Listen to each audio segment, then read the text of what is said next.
Ça y est, c'est officiel, la CPI a émis un mandat d'arrêt international contre le boucher du Moyen-Orient, Benyamin Netanyahou. Il n'est pas le seul à être visé, il y a aussi son ex-ministre de la Défense, Yoav Gallant, et tous deux sont accusés de crimes de guerre et de crimes contre l'humanité. Le chef de la branche armée du Hamas est également visé par cette décision, mais peut-être que celui-ci est déjà mort. Concrètement, ça veut dire que tous les pays que tu vois en rouge ici, eh bien si Benyamin Netanyahou vient faire un petit arrêt pour aller au restaurant, il pourrait finir en prison. Et tu l'as remarqué, il y a notre pays, la France, qui jusqu'à aujourd'hui s'est montrée très complaisante envers l'État d'Israël. Mais surprise, voici la déclaration du porte-parole de la diplomatie française. La lutte contre l'impunité est notre priorité. Nous avons ratifié le statut de la CPI dès 2000 et nous apportons un soutien continu à son action. Donc notre réaction sera en ligne avec ses principes.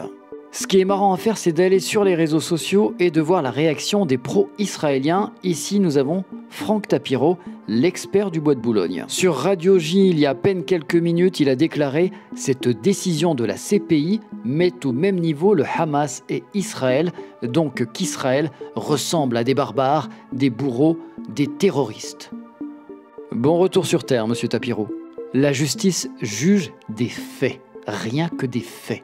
Donc ton totem d'immunité, ça va bien 2 minutes. Et regardez-moi ça, hein. On rappelle quand même que Franck Tapiro est franco-israélien. Et dans franco-israélien, il y a franco, donc français. Je vous lis quand même ce qu'il a écrit, hein, ce qui prouve quand même son désamour pour notre pays, la France. La France approuve la décision de la CPI sur les mandats d'arrêt contre Netanyahou et Gallant. Bah oui, c'est normal, ce sont des barbares, ce sont des monstres. Ils ne pourront donc plus jamais venir en Europe et dans les pays signataires pour avoir défendu leur pays contre le plus grand pogrom du XXIe siècle commis par des terroristes barbares qui détiennent encore 111 otages, dont 2 Français.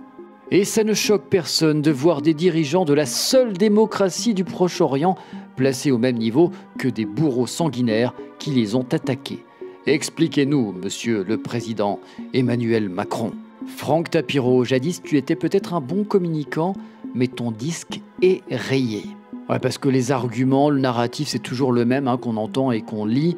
Seule démocratie du Moyen-Orient, on défend son pays. Ouais, c'est bon, stop. Il y a le facochère aussi qui est venu chialer. Alors je vais pas tout vous lire, hein, parce que c'est super long, juste les premières lignes. Scandale judiciaire. Pour la première fois dans l'histoire, les dirigeants d'un État démocratique visés par un mandat d'arrêt de la Cour pénale internationale. Cet État, c'est Israël, le seul État juif. Israël qui se défend après avoir subi un des plus grands pogroms de l'histoire. Si vous souhaitez lire la suite de cette diarrhée verbale, faites pause. Julien Baloul, ex-porte-parole de Tsahal, les islamistes organisent le pire pogrom depuis la Shoah. Ils entrent maison par maison, tuent, mutilent, violent, torturent, kidnappent, pillent. La CPI, en réaction, s'en prend aux pays démocratiques attaqués. La communauté internationale se plie devant le terrorisme. Vous avez remarqué, hein, ils ont tous été coachés pour ressortir le même argumentaire et utiliser les mêmes mots. Bruno Attal, l'ancien policier qui a passé plus de temps chez lui en arrêt maladie que sur le terrain, a écrit ceci. Juste scandaleux.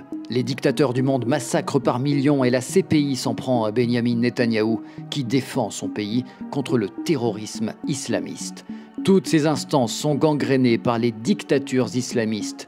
Vive Israël. Il y a d'autres réactions comme celle-ci de Bruno Benyamin, ancien responsable du CRIF des Bouches-du-Rhône, mais bon, stop, on va arrêter, hein, ça fait mal aux yeux, ça fait mal aux oreilles. Et à ton avis, comment s'est défendu Benyamin Netanyahou? Évidemment, il a ressorti la carte joker de l'antisémitisme. Guerre au Proche-Orient, Benyamin Netanyahou compare le mandat d'arrêt de la CPI le visant à un nouveau procès Dreyfus. Si tu as regardé la vidéo jusqu'au bout, écris en commentaire « Pote du moustachu sans prépuce ».